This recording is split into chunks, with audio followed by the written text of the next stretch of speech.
Arafa kuni tutilgan roza 1000 kunning rozasi kabidir. Arafa kuni tutilgan roza 1000 kun roza tutgani savobini beradi.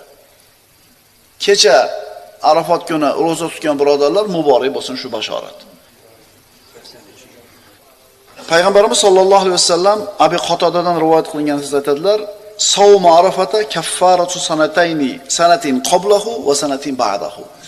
Arafat kuni tutilgan roza 2 yilga kafforat. Ya'ni avvalgi 1 yil va keyingi 1 yil. Payg'ambarimizning yana bir hadislarida Arafat kungi roza 1 yil avval o'tgan gunohlar va 1 yildan keyin keladigan gunohlarning kafforati bo'lishini umid qilaman deganlar.